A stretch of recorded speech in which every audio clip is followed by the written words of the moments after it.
الحمد لله نحمده ونستعينه ونستغفره ونعوذ بالله من شرور أنفسنا من يهده الله فلا مضل له ومن يضلله فلا هادي له ونشهد أن لا إله إلا الله وحده لا شريك له ومن يعصيهما فقد غاب. أما بعد فقال الله تعالى في كلامه المجيد والفرقان الحميد. সকলে আমার সাথে পড়ুন। আউযু বিল্লাহি মিনাশ শাইতানির রাজীম। বিসমিল্লাহির রহমানির রহিম।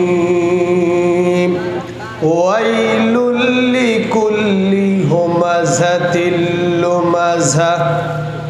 সাদাকাল্লাহুল আযীম। وقال رسول الله صلى الله عليه وسلم كل بني آدم خطاؤون خير الخطائين التوابون. وقال الله تعالى في شان حبيبه رسول الله صلى الله عليه وسلم إن الله وملائكته يصلون على النبي يا أيها الذين آمنوا صلوا عليه وسلموا تسليما. اللهم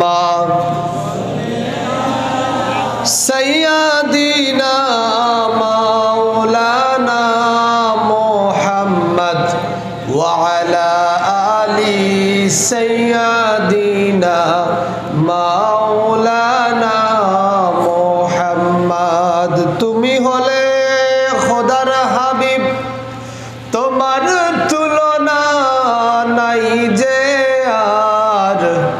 রোজ হাসরে ভালোবেসে করিও আমাদের তুমি পার। আল্লাহুম্মা সাইয়্যিদিনা মাওলানা মুহাম্মদ ওয়া আলা আলি সাইয়্যিদিনা মাওলানা মুহাম্মদ। সুবহানাল্লাহ আলহামদুলিল্লাহ লা ইলাহা ইল্লাল্লাহ সুবহানাল্লাহ লা ইলাহা ইল্লাল্লাহ। সাদাকাল্লাহুল আযীম। সম্মানিত উপস্থিতি, আজকের এই মাহফিলের সম্ভাষিত সভাপতি, আজকের এই মাহফিলের অতিথিবৃন্দ, ওলামায়ে কেরাম, ওলামায়ে আযম, বিশেষ করে আজকের এই তাফসীরুল কোরআন মাহফিলকে প্রাণবন্ত করে আজকের এই তাফসীরুল কোরআন মাহফিলে অংশগ্রহণ করা আমার সম্মানিত মুরব্বী বাবাজিরা, বিশেষ করে আমি এক ঝাঁক তরুণ যুবক বন্ধুদেরকে দেখতে পাচ্ছি। সেই সকল তরুণ যুবক বন্ধুরা, পর্দার আড়ালে ছড়িয়ে ছিটিয়ে থাকা আমার সম্মানিত মা ও বোনেরা, আমি ধারাবাহিকভাবে রাসূলের সুন্নাহ মোতাবেক আপনাদের কাছে সালাম শান্তি প্রেরণ করছি। দ্বিতীয়বারের মতো বলছি, আসসালামু আলাইকুম ওয়া রাহমাতুল্লাহ। আপনারা যতজন মানুষ, সালামের আওয়াজের সাইজ তো বেশি একটা সুবিধার মনে হইল না।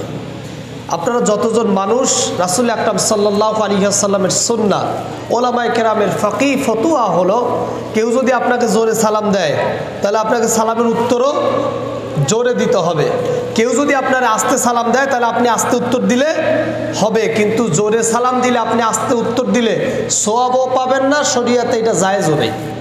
বুঝতে পারছি আমার কথা? তাহলে আপনারা যে আছেন সেটা প্রমাণের জন্য কি একটু জোরে উত্তর দেওয়া যাবে কি? যাবে তো? আসসালামু আলাইকুম ওয়া রাহমাতুল্লাহ। এই আওয়াজ শেষ পর্যন্ত থাকবে তো ইনশাআল্লাহ? কোনো আপত্তি নাই তো?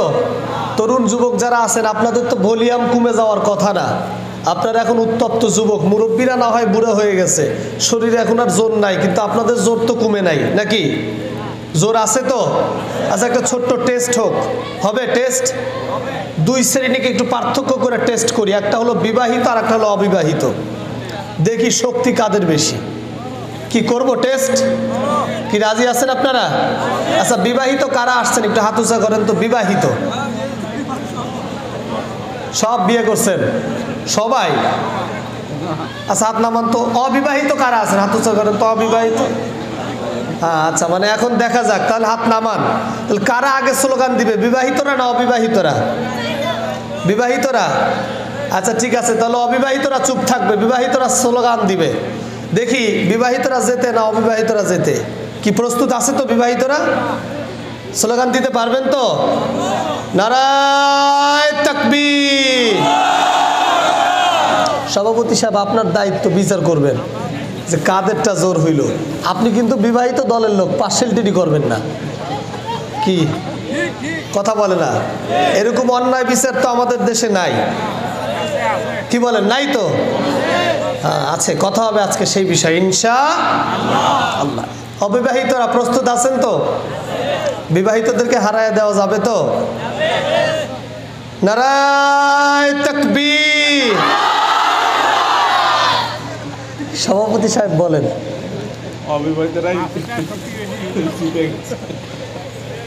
এই শক্তি শেষ পর্যন্ত থাকবে তো?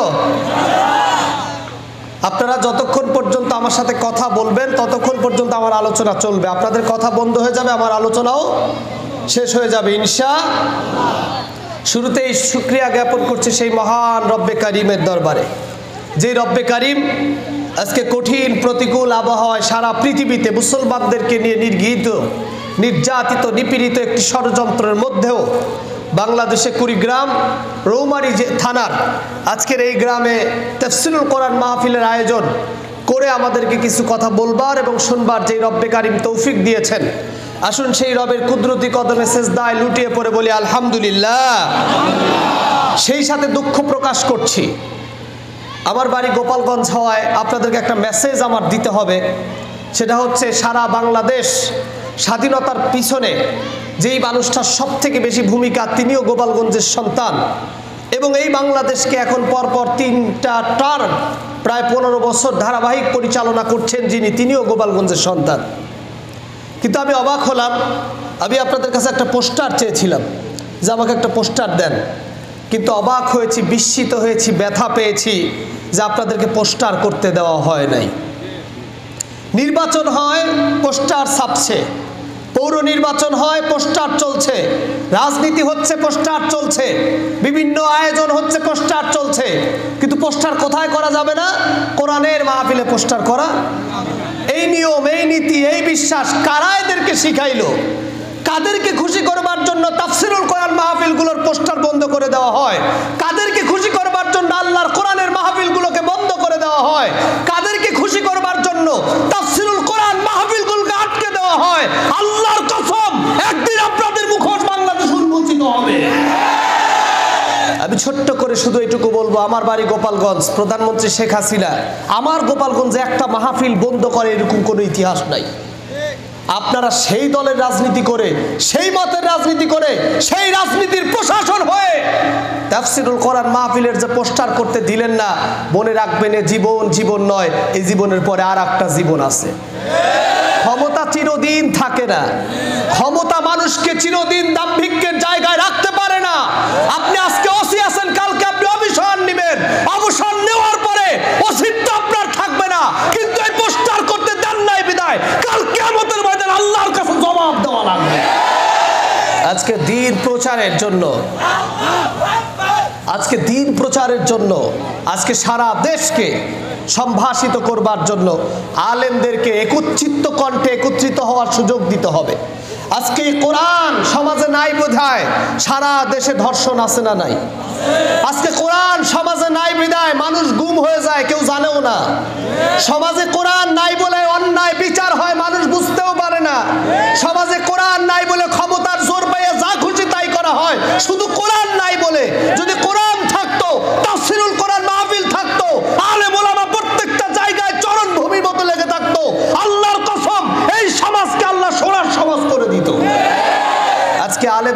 বিচ্ছিন্ন করে, কোরআনকে বিচ্ছিন্ন করে যারা নতুন সমাজের স্বপ্ন দেখছেন, এই স্বপ্ন বাস্তবায়ন হবে না, হওয়া সম্ভব নয়। পৃথিবীতে আপনাদের মতো অনেক বাচ্চারা এই একই কোয়ালিটির স্বপ্ন দেখেছে, সফলতা পায় নাই, আপনারাও পাবেন না। এটা কোরআন বলছে যে কোরআন ছাড়া পৃথিবীর কোনো রাষ্ট্র, কোনো দেশ, কোনো সমাজ ব্যবস্থা, কোনো পারিবারিক ব্যবস্থা, কোনো ব্যক্তি জীবন পরিবর্তন হতে পারে না, পারবেও না। চিৎকার দিয়ে বলুন সুবহানাল্লাহ। তাহলে আজকে কোরআনের সাথে আমাদের কথা হবে, রাজি আছি তো? আমি এত কষ্ট করে এসেছি, কত মানে দুঃখ প্রকাশের শেষ নাই। আপনাদের যে কুড়িগ্রামে আসলাম, আমার কাছে অবাক লাগে, কুড়িগ্রাম না, এটা ভারতের কোনো এক জেলায় আসলাম, সারা দেশে উন্নতির জোয়ার বইছে। গত বছর দাঁত ভাঙা না কি জানো, নাক ভাঙাতে আসছিলাম। হ্যাঁ, দাঁত ভাঙা নাকি? আচ্ছা, আমি ভাবছি নাক টাক ভেঙে ফেলাইছে। দাঁত ভাঙাতে আসছিলাম। এই দাঁত ভাঙাতে আসার সময় যে এরকম রাস্তা দেখে গেছি, ইল্লা মাশাআল্লাহ 1 বছর পরে ওইরকমই আছে। কারা এখানে এই জেলাকে পরিচালনা করে, কারা এই জেলাকে পরিবর্তন করে, আমার জানতে ইচ্ছা করে। সারা দেশে প্রধানমন্ত্রী শেখ হাসিনা লক্ষ কোটি কোটি টাকা রাস্তা উন্নয়ন, যোগাযোগ উন্নয়নের জন্য দিচ্ছে, সব রাস্তা তো খাচ্ছে, খোয়াও খায় ফেলতেছে। কথা বলেন, আছে না নাই? কালবোট খায়, খোয়া খায়, রাস্তা খায়, পিস খায়, মানুষের বাড়ি ঘর দর সব খায়, তারপরেও কয় আমার আরো দাও, আরো খাইতে চাই। খান, আল্লাহ খাইতে দিছে, খান, কিন্তু খাইতে খাইতে একটা সময় তো উগরাইতে হবেই, খাওয়ার একটা সময় শেষ হবেই। আল্লাহ সুবহানাহু ওয়া তাআলার পক্ষ থেকে একজন ফেরেশতা নিযুক্ত আছে, কেউ তাকে ভয় পায় না, এরকম কেউ নাই, নাম তার আজরাইল আলাইহিস সালাম। ঠিক কিনা? উনি আসবেন, সাক্ষাৎ করবেন, জন্মের মতো খাওয়াবেন। ঠিক কিনা বলেন? মরার পরে, এই জীবনের পরে আরেকটা জীবন আছে, এই কথা কিন্তু আমরা সবাই বিশ্বাস করি, ঠিক কিনা? কিন্তু হিসাব দেওয়া লাগবে, এটা মানতে পারি না। মনে মনে কয় যে আল্লাহ, দেখবেন কিছু লোক আছে একদম আল্লাহওয়ালা বুজুর্গ, সারা জীবন আকাম কুকাম কইরা, সারা জীবন মানুষের উপর স্টিম রোলার চালাইয়া, সারা জীবন মানুষের হক খাইয়া, এই লোকটা হঠাৎ করে বুড়া বয়সে হজ কইরা এসে আলহাজ সাইজে বসে থাকে। আছে না নাই? একদম আল্লাহর ওলি, ওনার মতো পিসাবার দুনিয়ায় নাই। আর এই যে সারা জীবন আকাম কুকাম করলেন, এটার হিসাব আল্লাহ আপনার কাছে চাবে না? আল্লাহ আপনাকে ধরবে না? এখনো বলি, সাবধান হয়ে যান, চিন্তা করেন, মাইন্ডকে চিন্তা করেন। এই কুড়িগ্রামের রাস্তায় যারা চলাফেরা করে, প্রত্যেকটা মানুষ কষ্ট করে। এই রাস্তার দায়িত্ব কার? আজকে আলেমরা কথা বললেই তো বলে হুজুর রাজাকার, আলেমরা কথা বললেই বলে হুজুর মৌলবাদ, আলেমরা কথা বললেই বলে হুজুর জঙ্গিবাদ। আরে বেটা, সারা দেশের জনগণের কষ্ট হচ্ছে, সে কথা যদি আলেমরা বলতে না পারে, কারা বলবে? সারা কুড়িগ্রামের মানুষের রাস্তায় কষ্ট হচ্ছে, মানুষগুলো ঘন্টার পর ঘন্টা অপেক্ষা করছে, আমরা আলেমরা সে কথা বলতে গেলেই বলে রাজাকার হুজুর। আছে না নাই? কথা বলেন, আছে না নাই? বলাও যাবে না, শোনাও যাবে না, করা যাবে না, কান বন্ধ করে চুপচাপ করে বসে থাকতে হবে। কথা বলেন, ঠিক কিনা? আমার প্রশ্ন হলো, আপনারা যারা দেশ পরিচালনা করছেন, এই এলাকায়, এই জায়গায় অনেক নেতা কর্মীরা আছেন, আমি শ্রদ্ধার সহিত আপনাদেরকে শ্রদ্ধা জানাই, সালাম জানাই। আপনি আপনার নেতাকে পৌঁছে দিবেন। এই যে মানুষগুলো কষ্ট করতেছে, নেতাকে বলবেন আপনাকে কিন্তু একটা দিন গ্রেফতার হতে হবে। প্রত্যেকটা মানুষ যে কষ্ট পেয়েছে, কিয়ামতের দিন কিন্তু আপনারে ছাড়বে না, কেউ ছাড়বে না।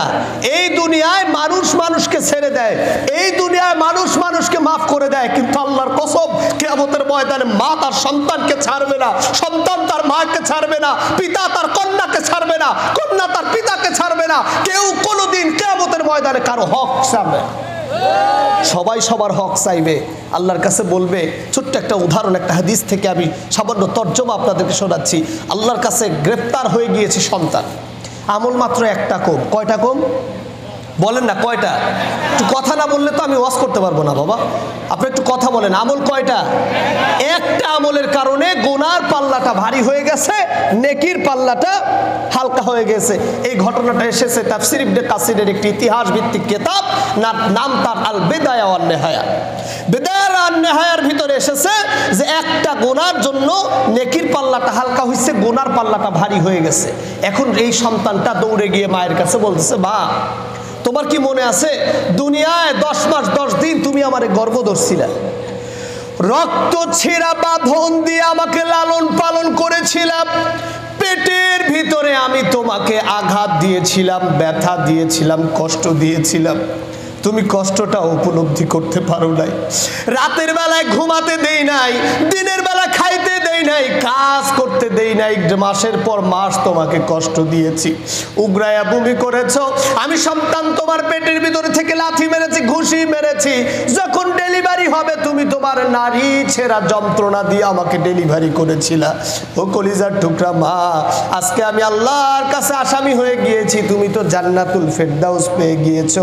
দয়া করে আমার একটা আমল দাও, যে আমলটার কারণে আজকে আমি যেন জান্নাত পেয়ে যাই। ওই দিন ওই কলিজার টুকরা মা বলবে তোর জন্য কোনো আমল আমার কাছে না। এত শ্রেষ্ঠতম মা, সেই মা সেদিন আপনাকে ফিরায় দিবে। তো মা যদি ফিরায় দেয়, আচ্ছা বলেন, যেই নেতারা প্রতিদিন জনগণকে কষ্ট দেয়, এই নেতাকেও কি আপনারা ছাইড়ে দেবেন? কথা বলে না, ছাইড়ে দিবেন? সেই দিন তো আটি দিয়ে বানবেন নেতা। যা খুশি তাই করছেন, কিচ্ছু কই নাই, সাইজ করতে পারি নাই। আজকে আসেন, খেলা হবে। কথা কয় না? খেলা আপনি দুনিয়ায় খেলতে চান, আজকে আখিরাতে আপনার সাথে আমাদের খেলা হবে। কথা বলেন ঠিক কিনা? কারণ সেই দিন মাজলুম মানুষের পক্ষে কে থাকবে? আরো জোরে বলুন, কে? সেদিন আল্লাহ থাকবে আপনার দলে, আর শয়তানরা সেই দিন বিচারের সম্মুখীন হবে, পালানোর কোনো পথ খুঁজে। এর জন্য আসুন, আসুন, এখনো বোঝার সময় আছে। আবার রাসূল বলেছেন, কুল্লু বানি আদম খাত্তাউন ও খায়রুল খাত্তাইনা তাওয়াবুন। বনি আদমের স্বভাব, বনি আদমের চরিত্র, বনি আদমের হিউম্যানিটি হচ্ছে বনি আদম ভুল করবে, আর আমার আল্লাহর চরিত্র হলো যেই বনি আদম তওবা করে আল্লাহর কাছে মাপ চাবে, ফাগফিরা লাহু, আল্লাহ তার সমস্ত জীবনের গুনাহ মাফ করে দেবে। চিৎকার দেবেন সুবহানাল্লাহ। তাহলে আসুন, যতটুকু কোরআনের বিরোধিতা করেছেন, যতটুকু তাফসিরুল কোরআন মাহফিলের বিরোধিতা করেছেন, যতটুকু আলেমদের বিরোধিতা করেছেন, আল্লাহ আপনাকে মাফ করেও দিতে পারেন যদি এখন তওবা করেন। কিন্তু তওবা না করে মাসুম বিল্লাহ ইবনে নাইম কি বলল, ওইটাকে নিয়ে যদি আবার পাল্টা রিয়াকশন করেন, মনে রাখবেন আপনাকে এই দুনিয়ার মানুষ কিছু না করতে পারলেও মরার পরে একজন করবেন, তিনি কে? আরো জোরে বলুন, তিনি কে? আমাদের জীবনের চাওয়া পাওয়ার কিছু নাই, আলেমদের জীবনের চাওয়া পাওয়ার কিছু নাই। আমরা যেই দিন থেকে কোরআনকে দিলের ভিতরে গেঁথে নিয়েছি, আল্লাহর কসম, সেই দিন থেকে মৃত্যু সাথে নিয়ে ঘুরি। আমরা মৃত্যুকে ভয় পাই না, মৃত্যুকে তো তারা ভয় পায় যারা বডিগার্ড পুলিশ প্রশাসন নিয়ে ঘুরে। আমরা মৃত্যুকে ভয় পাই না। আমরা যেদিন ঘর থেকে এলেম এবং কোরআনকে বুকে নিয়ে আসছি, সেই দিন থেকেই নিয়াত করছি মরে তো যেতেই হবে। ঠিক কিনা বলেন? এই পৃথিবীতে আসার একটা সিরিয়াল আছে। এই পৃথিবীতে প্রথমে দাদার পরে বাবা আসবে, বাবার পরে সন্তান আসবে, সিরিয়াল মেনটেন করে আসবে। কিন্তু আল্লাহ তাআলার এমন কুদরত, আল্লাহ তাআলার এমন নিয়ম, আল্লাহ তাআলার এমন বিধান, এই পৃথিবী থেকে যাওয়ার কোনো সিরিয়াল নাই। মানুষগুলো তাকায় আছে, এই রাস্তা দিয়ে যুবক একটা হুন্ডা নিয়ে যাচ্ছে। হঠাৎ করে রিফাত বাস, অন্য কোনো একটা বাস আইসে হুন্ডাটারে আঘাত করে ফেলেছে। যুবকের বয়স মাত্র 20-22 বছর। যুবকের বাবা জীবিত, দাদা জীবিত, নানা জীবিত, নানি জীবিত, সব জীবিত। একটা বাসের অ্যাক্সিডেন্টে যুবক দুনিয়া থেকে চলে গিয়েছে। রব্বে কারিম সিরিয়াল মেনটেন করে না। সুতরাং মৃত্যুকে তো আমরা ভয় পাই না, মরে তো আমাদের যেতেই, কথা বলে না, মরতে হবেই। আজকে সমাজে কিছু নাস্তিক্যবাদ আছে, আজকে সমাজে কিছু নাস্তিক্যবাদ আছে, কষ্ট পাবেন না। এই নাস্তিক্যবাদরা বলে there is no God, nothing unseen, যা দেখি না তা আছে না নাই? কথা বলেন, আছে না নাই? আমি তাদেরকে বলি, ভাই বন্ধু নাস্তিক্যবাদীরা, তোমরা এই দুনিয়ার পরে আরেকটা দুনিয়া আছে, যদি স্বীকার করো আলহামদুলিল্লাহ, না করলেও আলহামদুলিল্লাহ, কিন্তু তোমরা কি মৃত্যুকে অস্বীকার করতে পারবা? কথা বলে না। কোন নাস্তিক কি বলতে পারবে যে আমি মৃত্যুকে অস্বীকার করি? মৃত্যুকে কিন্তু সবাই স্বীকার করতেই, কারণ হলো মৃত্যুর পরে যদি কিয়ামত, আখিরাত, ফুলসিরাত নাই থাকে, আপনিও বাঁচলেন, আমিও, বলেন না, যদি না থাকে আপনিও বাঁচলেন, আমিও। কিন্তু যদি কিয়ামত হয়, কিন্তু যদি আল্লাহর কাছে দাঁড়ানো লাগে, দুনিয়ায় যে কয়টা মাহফিল বন্ধ করছেন হিসাব ওই দিন দেওয়া লাগবে। দুনিয়ায় যেইভাবে আলেমদের উপর স্টিম রোলার চালাইছেন, সেই দিন হিসাব দেওয়া লাগবে।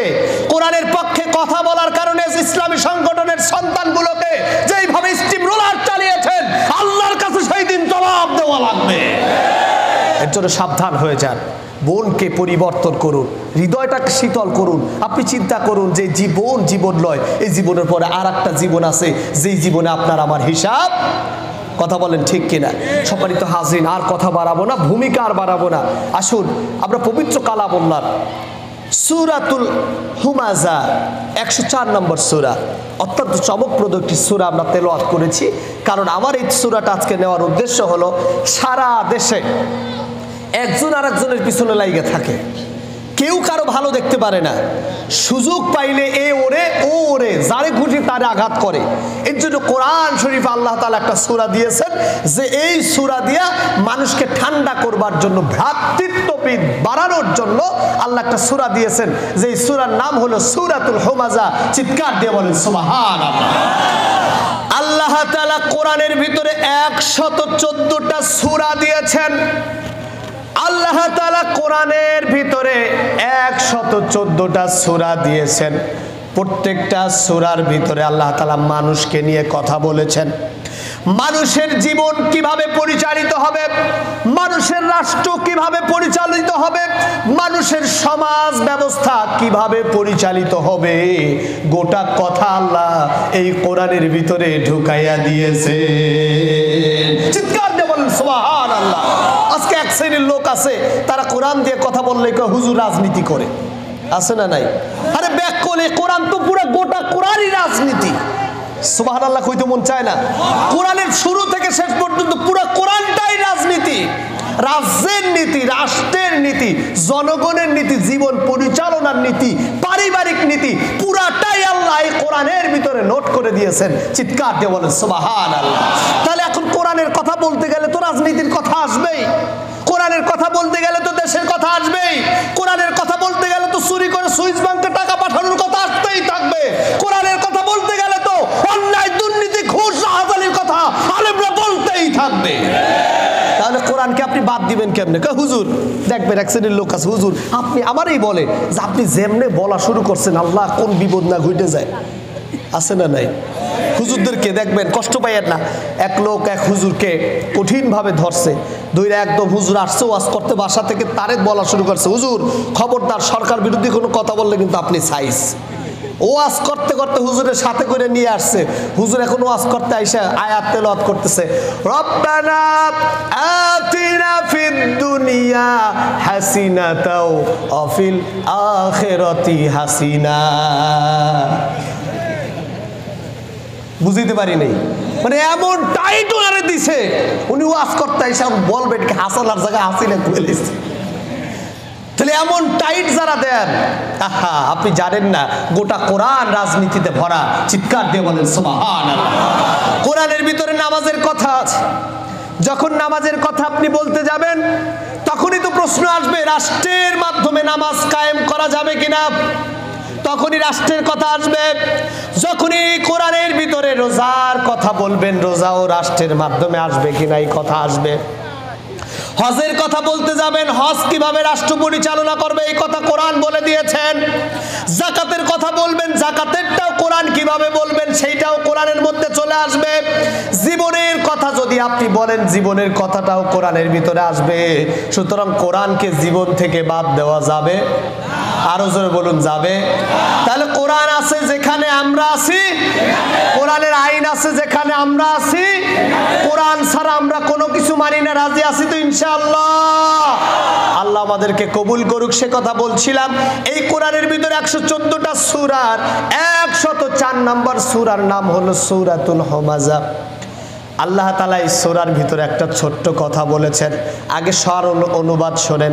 আল্লাহ বলেছেন ওয়াইলুল লিকুল্লি হুমাযাতিল লুমাযা, ধ্বংস হোক ওই সকল লোক যারা পিছনে সামনে বসে মানুষের গীবত করে। সুবহানাল্লাহ কইতে মন চায় না?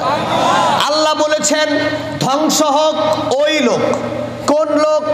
যিনি হুমাযা সামনে থেকে, লুমাযা পিছন থেকে। কোন কোন তাফসীর বলেছেন হুমাযা পিছন থেকে, কোন কোন তাফসীর বলেছেন লুমাযা সামনে থেকে। সামনে এবং পিছন থেকে একজন আর একজনের নামে যে কথা বলে, এই রকম লোকগুলোকে ধ্বংস হওয়ার দোয়া করেছেন কে? আরো জোরে বলুন কে?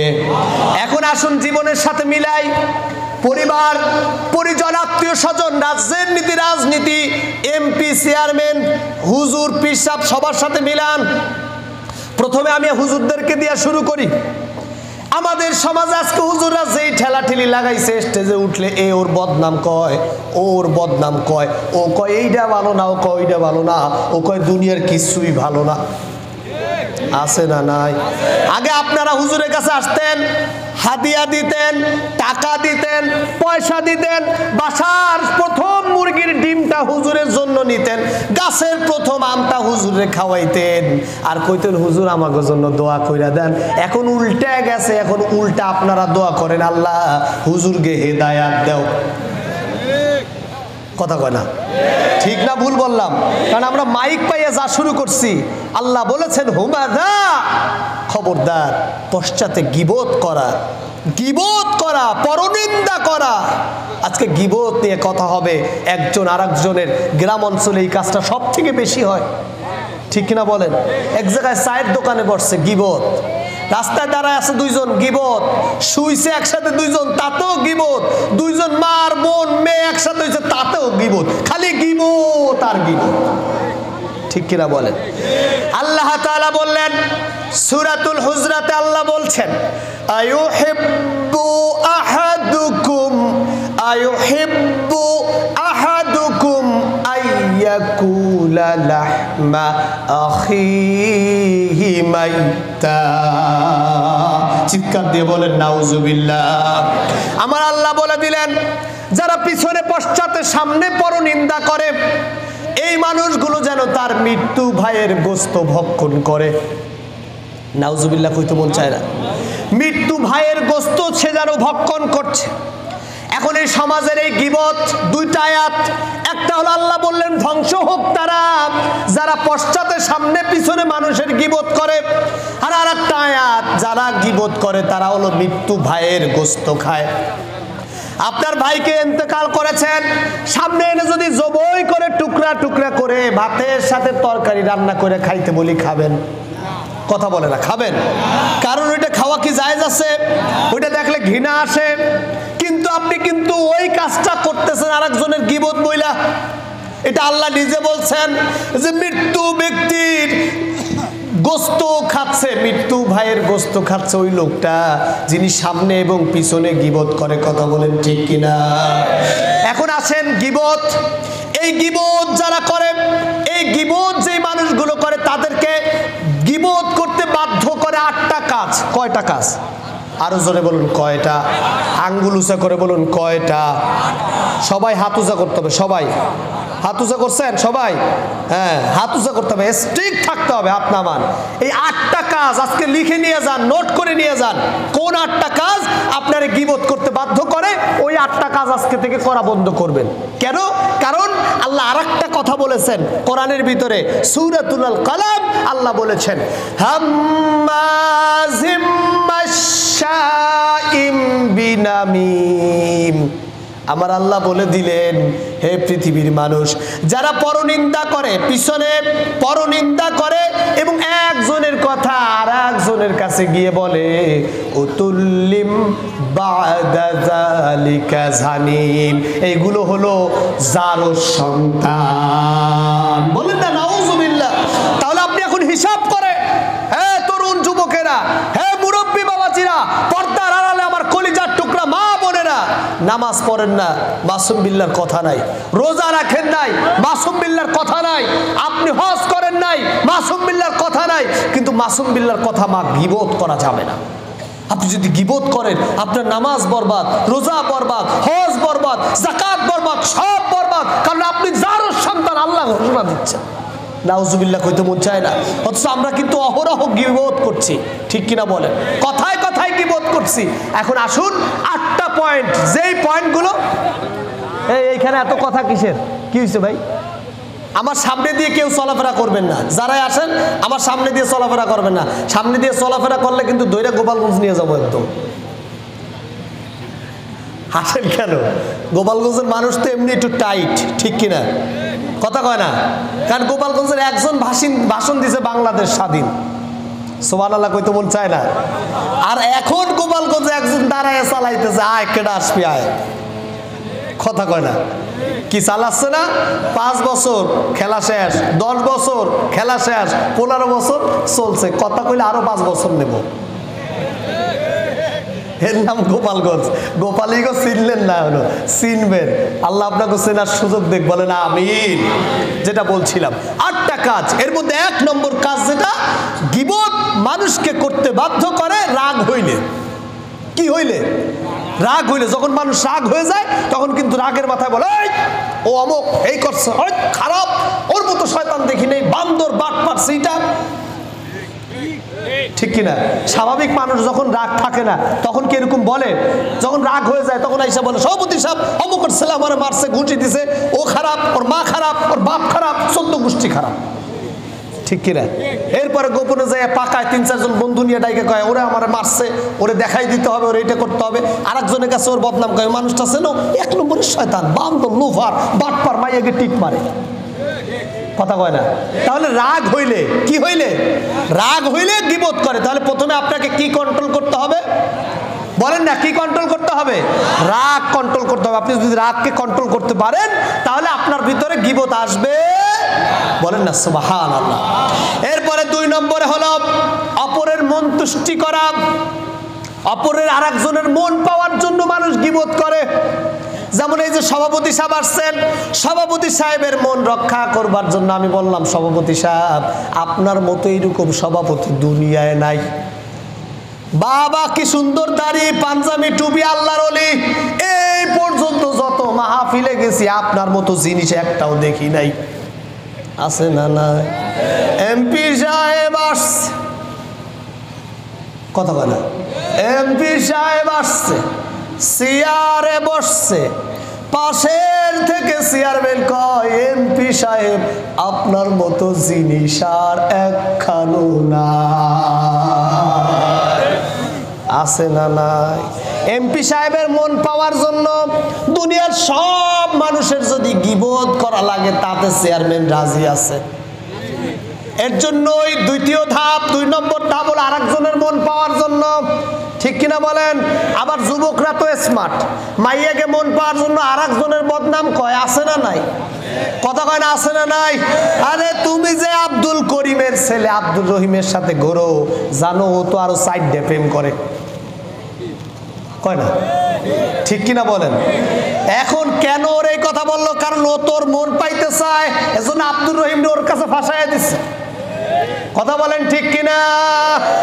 তাহলে 2য় ধাপ, প্রথম ধাপ হলো আপনি যদি রাগ করেন তাহলে আপনার শরীরের ভিতরে গীবত দেবেন কে? আরো জোরে বলুন কে? আর 2য় ধাপ, আরেকজনের মন পাওয়ার জন্য আপনি কিন্তু গীবত করছেন। 3 নম্বরের ধাপ হলো নিজের দোষ অপরের ঘাড়ে চাপাই দেওয়ার জন্য আপনি গীবত করেন। কথা বলে না? একটা অন্যায় করে ফেলছেন, কেউ দেখে নাই, এখন ওই অন্যায় থেকে নিজে বাঁচবেন কেমনে এর জন্য যায় বলতেছেন ভাই এই কামটা তো আমি করি নাই, আমি দেখছি ওর আশেপাশে ওই যে জব্বার ঘুরছিল। ঠিক কিনা?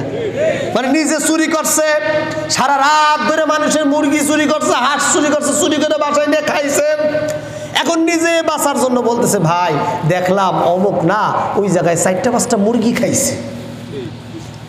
আছে না নাই? নিজের দোষ আরেকজনের উপরে চাপাই দেওয়ার জন্য কি করে? কথা বলেন না, কি করে? গীবত করে। তাহলে নিজের দোষ আরেকজনের উপরে চাপাই দেওয়ার জন্য কি করা হয়? গীবত। তাহলে একটা পেলাম রাগ, 2য়টা পাইলাম অন্যের মন পাওয়ার জন্য, 3 নম্বরটা পাইলাম সেটা হলো নিজের দোষ অপর উপরে চাপায় দেওয়ার জন্য। ঠিক কিনা? এবার 4 নম্বরে আত্মপ্রশংসা, স্পৃহা। এই আত্মপ্রশংসা মানে নিজের প্রশংসা নিজে করে, এরকম লোক তো নাই। কথা বলেন, এরকম লোক তো নাই। আমি আপনাদের এলাকায় এই করছি, ওই করছি, ওই করছি, ওই করছি, কিন্তু একটা রাস্তাও নাই, ঘাটও নাই, মানুষ আসতে গেলে শীতে পড়ে, শুয়ে পড়ে। আছে না নাই? গাড়ি আসে, গাড়ির বাম্পার ভেঙে যায়, বাস আছে, বাস শুয়ে পড়ে। এরপরে কয় জানেন আমি এইটা করছি, আমাকে আগামী বছর খেয়াল রাখবেন। আছে না নাই? জনগণ কয় ঢক মতো খেয়াল রাখবো। এই যে আত্মপ্রশংসা এটা করতে যায় গীবত করে। কেমনে গীবত করে? কয় জানেন অমুক চেয়ারম্যান ছিল, কি করছে? কিচ্ছু করতে পারে না। আমি চেয়ারম্যান হয়েছি, সব রাস্তা ভাঙ্গা টুকরে টুকরে বানাই লাইছি। আছে না নাই? অমুক চেয়ারম্যান কি করছে? সব রাস্তা কাইটা আমি খাল বানাই ফেলছি। আমার মতো চেয়ারম্যান আর আছে নাকি? ও তো ভালো না, পচা মদমায় সব খেয়ে লাইছি। এরকম বলে কি বলে না? তাহলে নিজের প্রশংসা করতে যে আরেকজনের নামে গীবত বলে, এরকম লোক আমাদের সমাজে নাই। কথা বলে না? নাই। এরাও আছে। 4 নম্বরে ওই লোক যে নিজের প্রশংসা করতে যে আরেকজনের গীবত করে। 5 নম্বরে হলো ঈর্ষাপরায়ণ লোক, যার ভিতরে অহংকার আছে। কথা বলেন ঠিক কিনা? অহংকার, অহংকারের ঠেলায় টাচ করা যায় না, ছোঁয়া যায় না। এমন অনেক লোক আছে এমপি চেয়ারম্যান মন্ত্রী হইয়া সারা বছর দেশে আসে না, কারণ সে তো এখন মন্ত্রী। যে 5 বছর পরে সেইল আর ভোটের সময় আসছে, এখন আইসা বুইড়াটারও পায়ে জড়াই ধরে আব্বা একটা ভোট দেন। আছে না না? কেন বলি? কারণ সমাজে যা ঘটতেছে, যে আমি হুজুর মাসুম বিল্লাহ, আমার কথাই বলি, আমি অহংকার করি। মাইক পাইয়া মঞ্চ উঠে আর এক হুজুরের বদনাম বলি, তার মানে আমার ভিতরে অহংকার আছে না নাই? কথা বলেন আছে না নাই? আর একজন হুজুর দেশের কথা বলে, ইসলামের কথা বলে, কোরআনের কথা বলে, ওই হুজুরে আমি আরেফেল বদনাম বইলা চালায়া দেই। এরকম হুজুর তো আমাদের দেশে নাই। কথা বলে না? আছে না নাই? কোরআনের কথা, আয়াতের কথা, হাদিসের কথা বইলা যখন বলে এটা করা যাবে না, আর একজন ওই দলের মন পাওয়ার জন্য ওই আলেমের বিরোধিতা করে, এরকম আলেম তো নাই। আছে, তাদেরকে তো আপনারাও চেনেন। কথা কয় না? চেনেন না? তো এদের কথাই বলা হচ্ছে অহংকার। হেলিকপ্টারে চড়ে, বিমানে চড়ে, প্লেনে চলে, ভিতরে ভিতরে অহংকার। আছে না নাই? কথা বলেন আছে না নাই? ওরে বাটপার, ওরে সিটার, কত কিছু বইলা দেশে নাপাক বানাই লাইছে। এরকম হুজুরও তো নাই। সম্মানিত হাজরিন, 5 নম্বরে অহংকার। যার ভিতরে অহংকার আছে, দেখবেন ঘরের ভিতরে মা বোনের একসাথে থাকে, একজন আরেকজনের চোখে দেখতে পারে না, এরকম তো নাই। আজকে অধিকাংশ সংসারে শাশুড়ির সাথে বউয়ের মিলে না, একটাই কারণ অহংকার। ঠিক কিনা? আপনি আমি পুরুষরা পড়ছি বিপদে, মা বলে এটা, বউ বলে এটা, পুরুষরা মাঝখানে কয় আল্লাহ কি করব। আছে না নাই? কথা বলেন আছে না নাই? বউ কয় যদি মার কথা শুনো বাপের বাড়ি, ওদিকে মা কয় যদি আমার কথা না শুনিস জান্নাত কিন্তু তোর নাই। আছে না নাই? কিন্তু মাঝখান থেকে ওনারা দুইজন যদি মিলে থাকতো, তাহলে আমরাও শান্তিতে ঘুমাইতে পারতাম। কথা বলেন ঠিক কিনা? এই যারা বিয়ে করছেন তারা তো অন্তত ঠিক কর, কারণ এরা তো এটা ভালো বোঝে। কথা বলেন ঠিক কিনা? সমাজে অধিকাংশ জায়গায় মার স্ত্রীর ভিতরে ঝামেলা আছে না নাই? কথা বলেন আছে না নাই? দেখবেন মা কিন্তু দেখে শুনে সন্তান রে ভালো একটা মেয়ে দেখে বিয়ে করাই নিয়ে আসছে, এই মাই তার গচ্ছিত চাবি স্ত্রীর কাছে দিতে চায় না, অহংকারের কারণে। ঠিক কিনা? এতদিন আমি সংসার চালাইছি, আর তুমি একটু জ্বালা বাসুর আইসেই সংসারের দায়িত্ব নিয়ে হু। আছে না নাই? আবার স্ত্রী চিন্তা করে আমি এই বাড়ির বিটার বউ, আপনি বুইড়ে হয়ে গেছেন, চাবি দিয়ে কি করবেন? চাবি এদিক দেন। আছে না নাই? এই অহংকারের কারণে প্রত্যেক ঘরে ঝগড়া, প্রত্যেক ঘরে বিপদ, প্রত্যেক ঘরে অশান্তি। বাংলাদেশে হাজার হাজার লক্ষ লক্ষ তালাক হয় শুধু একটা কারণে। এর জন্য 5 নম্বরের সংকেত হলো অহংকার যাদের বেশি, তারা মানুষের গীবত করে। ঠিক কিনা বলেন? এরপরে 6 নম্বরে হলো হাসি মজা করে গীবত করে। আছে না নাই? কথা বলেন আছে না নাই? হাসি মজা করে গীবত করে, আপনারা অহরহ করেন। একজনের নাম হলো আব্দুল জব্বার, ডাক দেয় জব্বাইর এদিকে। কি আপনি তো চেরি পাইলেন না যে আপনি গীবত করে লেলেন। একজনের চেহারা কলা খেয়ে কাইলে এদিকে। আছে না নাই? একজনের চেহারা একটু সুন্দর খেয়ে ধলা এদিকে। আছে না নাই? বল্টু লালটু সোলটু পোলটু কইয়া একদম অস্থির করে, এরকম লোক তো নাই। কথা বলেন এরকম লোক তো নাই। একজন একটু অন্যায় করছে, ভুল করছে, গুনাহ করছে, চুরি করছে, ডাইরেক্ট তারে ডাকে চোর এদিকে। বলে কি বলে না? হাইসা বলে, মজা করে বলে, ইয়ার কি করে কয়। দেখবেন ইয়ার কি কইরা ও অনেক ভদ্রলোক আল্লাহওয়ালা আছে গালি দেয়, আছে না নাই? হ্যাঁ, সেসব গালি তো আর আমরা মুখে আনতে পারবো না। কুত্তে, শুয়ার, বদমাইশ, হারামি, শয়তান, যা খুশি তাই বলে। কি কইরা? ইয়ার কি কইরা, মজা কইরা, হাসি কইরা, এ বন্ধু আইছে, এ শালা তুই এতক্ষণ কোথায় ছিলি? আসলে কি ওর বোন বিয়ে করছে, তো শালা কইলি কেন? আছে না নাই? কথা বলেন, আছে না নাই? দেখলেই কয় বদমাইশ এদিকে। এই যে বললেন হাসি করে, মজা করে, এইটাও গীবত। এইটাও কি বলেন না? এটাও কি গীবত? তো বলতেছে হাসি করে, মজা করে, ঠাট্টা বিদ্রুপ করে যেই কথাগুলো বলা হয় ওইটাও গীবতের শামিল। এইটা হলো 6 নম্বরে। এরপরে 7 নম্বরে হলো অসাবধানতা, মানে অনিচ্ছাকৃত হয়ে যায় অনেক সময় গীবত। যেমন একজন আর একজনের কথা বলতে গিয়ে অনেক কথা আলোচনা সমালোচনার ভিতরে বলতেই থাকে, আছে না নাই? কথা বলতেই আছে, আরেকজনের নামে যে বলতেছে এইটার দিকে খেয়াল নাই, বলতেই আছে, আছে না নাই? এরপরে 8 নম্বরে হলো আত্ম অভিমানের কারণে, মানে নিজের প্রতি অভিমান হইয়া, রাগ হইয়া আরেকজনের বিরুদ্ধে গীবত করে, আছে না নাই? কথা বলেন, আছে না নাই? এক জায়গায় ইন্টারভিউ দিতে গেছে, 4 জনের ভিতরে উনি কিন্তু পারে না কিছু, বাকি 3 জন ভালো পারে, উনি পারে নাই, ওনারে বাদ দিছে। কিন্তু উনি রাগ হয়ে নিজের উপরে বলতেছে আমার থেকে উনি কি একজনও ভালো ছিল, আমি সব থেকে ভালো, ওই শালার আমারে নিল না, আছে না নাই? কথা বলেন, আছে না নাই? এটা হলো আত্ম অভিমান, নিজের প্রতি নিজে রাগ করে আরেকজনের নামে গীবত কয়। তাহলে গীবতের ধাপ পাইলাম কয়টা? বলেন না কয়টা? এই 8টা কাজকে যদি আপনি সংযত রাখতে পারেন তাহলে আপনাকে গীবত থেকে বাঁচিয়ে দিবেন কে? একটু জোরে বলুন না, কে? আল্লাহ বলছেন বান্দা তুমি শুনে রাখো, ওয়াইলুল লিকুল্লি হুমাযাতিল লুমাযা, পশ্চাতে এবং সামনে গীবত মানে পরনিন্দা।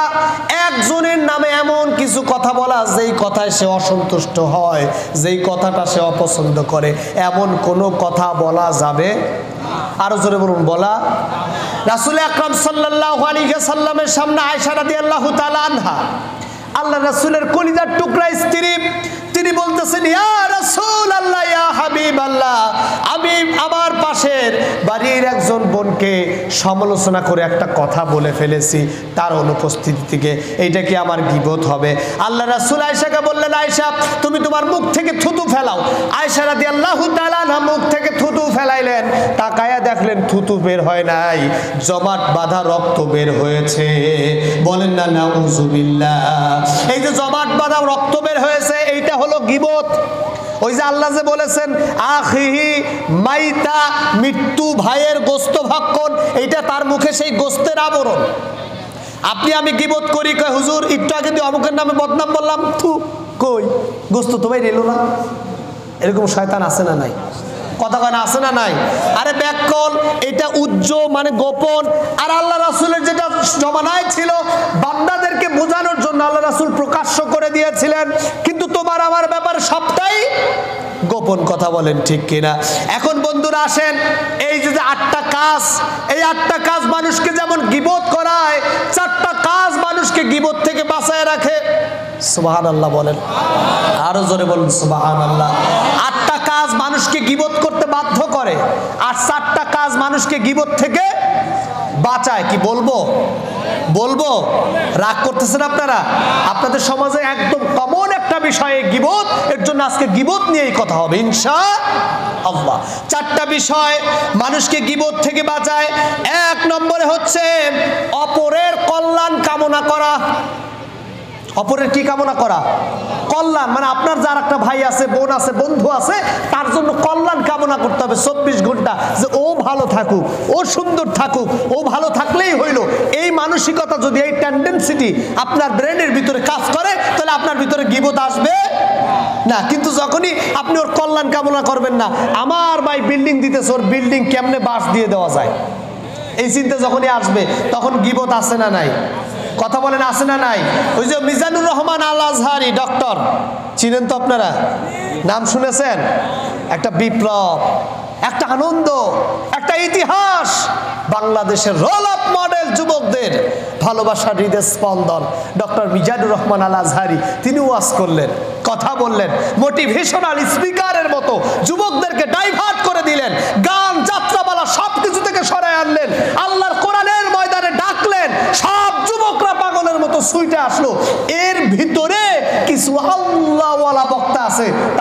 বিরোধিতা শুরু করলো। আছে না নাই? খালি বিরোধিতা করেই ক্ষান্ত হইল না, এই আল্লাহর ওলিগুলো তারে বাংলাদেশ থেকে যেতে বাধ্য করলো। কেন করলো? কারণ ওই যে একটাই কারণ, কি বলেন, যে মিজানুর রহমান আল আজহারি উপরে উঠে যাইতেছে, ওরে টাইনা নামানো লাগবে। আছে না নাই? কিন্তু সম্মান দেওয়ার মালিককে বলেন না, সম্মান দেওয়ার মালিককে আল্লাহ তারে সম্মান দিছে, বাংলাদেশে দেয় নাই। মালয়েশিয়াতে বেচারা বসে রয়েছে, একটা ইউটিউব চ্যানেল খুলছে, চ্যানেলটা খালি খুলছে, একদিনের ভিতরে 7 দিনের ভিতরে 1 মিলিয়ন সাবস্ক্রাইবার হয়ে গেছে। চিৎকার দেওয়ান সুবহানাল্লাহ। তাহলে তুমি সদরুদ্দিনের বাপ, তুমি বাংলাদেশে এতদিন ওয়াজ করলা, তোমার সুর শুনে মানুষ পাগল পারা হয়ে গেল, তোমার শুনে মানুষের মাথা নষ্ট হয়ে গেল, তোমার সাবস্ক্রাইব তো 10 জনও হয় না, আল্লাহ তারে 1 মিলিয়ন বানায় দিচ্ছে। সুবহানাল্লাহ কইতে মন চায় না? তাহলে ইজ্জত দেন কে? সে কথাই বলা হয়েছে অপরের কল্যাণ কামনা করতে হবে। আপনার পাশের বাড়ির আরেকজন, তিনি যদি 5 তলা বিল্ডিং দেয়, আপনি তার উপরে রাগ হবেন না, তাকে বাদ দেওয়াবেন না, খুশি মনে বলবেন যে ওই লোকটা আরো বেশি বিল্ডিং দেখ। তাহলে আপনার ভিতরে কোনোদিন গীবত, কথা বলে না, গীবত আসবে না। এরপরে 2 নম্বরের কাজ হচ্ছে আত্মত্যাগ করা, অর্থাৎ অন্য মানুষের জন্য ত্যাগ করা, নিজেকে উৎসর্গ করা। দেখবেন এই সমাজের সব থেকে একটা বড় সমস্যা, আমার চোখের সামনে একজন বোনকে ধর্ষণ করা হচ্ছে, আমি ওই ধর্ষণ না থাকাইয়া মোবাইলটা বাইর করে ভিডিও করি। কথা বলে না? আছে না নাই? গাড়ি অ্যাক্সিডেন্ট করছে, খাদে চলে গেছে, দৌড়ে গাড়ির থেকে লোকজনকে বাইর করবে কি, দাঁড়ায় ভিডিও করে, লাইভ দেয়। দেখেন এইবার তো গাড়ি অ্যাক্সিডেন্ট করলো, এই যে শুয়ে পড়ছে, এই যে 3 জন লোক বেকা হইলো, ওই যে রক্ত বেরোইছে। আছে না নাই? তাই আত্মত্যাগ নাই, মানুষের প্রতি মহব্বত নাই, আত্মার প্রতি আত্মার প্রেম নাই, যার কারণে আজকে সমাজের ভিতরে গীবত বেড়েছে, সমাজের ভিতরে অন্যায় বেড়েছে, নিজের আত্মার ত্যাগ না থাকার কারণে, আরেকজনের প্রতি ভ্রাতৃত্ব বোধ না থাকার কারণে সমাজে গীবত বেড়েছে। যদি আপনি গীবত থেকে বাঁচতে চান, তাহলে আপনাকে আত্মত্যাগী হইতে হবে। কি হইতে হবে? আত্মত্যাগী হইতে হবে। 3 নম্বরে হলো অপরের অপরাধকে ক্ষমা করে দিতে হবে। সুবহানাল্লাহ বলেন। একজন অপরাধ করছে, এই অপরাধীকে ক্ষমা করে দিতে হবে, তাহলে আপনি গীবত থেকে বাঁচবেন। কিন্তু আমাদের সমাজে কিন্তু এরকমটা হয় না, উল্টাটা হয়। অপরাধ করছে 10 বছর আগে, 10 বছর পরে ওই লোকটার একটা ক্ষতি হয়েছে, মনে মনে বলছে আল্লাহ মনে আছে 10 বছর আগে তুই আমার ঘুষি দিছিলি, এখন তো শুয়ে পড়ছিস, দেখ কেমন থাকে। আছে না নাই? কথা বলেন, আছে না নাই? অপরের অপরাধকে ক্ষমা না করে মনে রাখা, এটা গীবতের লক্ষণ। এটা কিসের লক্ষণ? গীবতের লক্ষণ। অপরের অপরাধ যদি আপনি ক্ষমা করে দিতে পারেন, তাহলে আপনার দ্বারা গীবত। এরপরে 4 নাম্বার, মহৎ ব্যক্তিদের জীবনী পড়া, অর্থাৎ মহৎ মনীষী যারা নবী রাসূল ছিলেন, আম্বিয়া কেরাম ছিলেন, আল্লাহর ওলি ছিলেন, তাদের জীবনী যদি বেশি বেশি পড়েন, তাহলে আপনার দ্বারা গীবত, কথা বলে না, গীবত হবে না। তাহলে আমরা গীবতের করতে বাধ্য করে এরকম ধাপ পাইলাম কয়টা? 8টা। কয়টা পাইলাম? 8টা। আর গীবত থেকে বাঁচার জন্য আমরা ধাপ পাইলাম হলো 4টা, ঠিক কিনা? তাহলে আমরা এই 4টা ভাই 8টা মানতে রাজি আছি তো? মানতে রাজি আছি তো ইনশাআল্লাহ। এবার আসেন গীবতের পরিণাম কি? এই যে 4টার 8টা যদি আপনি না মানেন, আর এই 4টা যদি না মানেন, তাহলে আপনার পরিণাম কি হবে সেটাও আল্লাহর কোরআন বলে দিচ্ছে। গীবতের পরিণাম হিসাবে প্রথম হলো, শরীয়তে আপনার জন্য গীবত হলো কবিরা গুনাহ। কি গুনাহ বলেন? বলেন না, কি গুনাহ? নামাজ না পড়লে কবিরা গুনাহ, জিনা করলে কবিরা গুনাহ, সুদ খাইলে কবিরা গুনাহ, ঘুষ খাইলে কবিরা গুনাহ, গীবত করলেও কবিরা গুনাহ। খালি তাই না, গীবত যিনি করেন এবং গীবত যিনি শোনেন, দুইজনের সমান অপরাধী। আছে না নাই? এক জায়গায় বৈশাই, আরে জানেন অমুকের ছেলে অমুকের মাইয়ারে নিয়ে দেখলাম খুব গোপনে রাতের আধারে জঙ্গলের নিচ দিয়া তিস্তা ব্রিজের কোনা দিয়া ওই যে সোজা হয়ে দাঁড়াইছে, ও বলছে হ্যাঁ হ্যাঁ পুরি বাপরে অমুকের মাইয়া নিয়ে অমুক ভাগ্যে গেছে। আছে না নাই? এই যে দুইজন, একজন বলছে আর একজন শুনতেছে, দুইজনই সমান অপরাধী, দুইজনই কবিরা গুনাহ করতেছে। এখন আমাদের সমাজের সিস্টেম দেখেন, যেই লোকটা জেনা করে, কষ্ট পায়েন না, এই যুবক বন্ধুরা তোমরা এটা ভালো মতো শুনে রাখো, তোমরা যখন প্রেম করতে যাও, তোমরা যখন কাউরে ভালোবাসতে যাও, তোমরা যখন কাউরে আই লাভ ইউ কইতে যাও, মুরব্বীরা সব দাঁড়ায় কয় অমুকের চাউলটা খারাপ। কয় কি কয় না? কথা বলেনি, বলে না। এখন আমার প্রশ্ন হলো, তুমি কবিরা গুনাহ করছো, এর জন্য সবাই তোমারে খারাপ বলল, কিন্তু ওই মুরব্বীদের সামনেই আর একজন গীবত করতেছে, ওই মুরব্বীরা দাঁড়ায় দাঁড়ায় কিন্তু সেই গীবত শোনে। আছে না নাই? সমাজের চরিত্রটা বোঝেন, একই গুনাহ, শুধু তাই নয়, রাসূল বলেছেন গীবত ব্যভিচার থেকেও খারাপ, গীবত জিনা থেকেও খারাপ। আল্লাহর রাসূল বলেছেন আল্লাহ তাআলা হাক্কুল্লাহ, আল্লাহর যেই হক, আল্লাহ তাআলা সেই হক চাইলেই মাফ করে দিতে পারেন, আল্লাহ চাইলেই সেই হক মাফ করে দিতে পারেন। আমার আগের আলোচক বলেছেন, কোন বান্দা যদি রাতের আধারে মনের ভিতরে আল্লাহর ভয় নিয়ে তাহাজ্জুদের সময় দুটি হাত তুলে দিয়ে চোখের পানি ছেড়ে দেয় আর আল্লাহকে বলে আল্লাহুম্মা গফিরলি, আল্লাহুম্মা গফিরলি, আল্লাহুম্মা গফিরলি,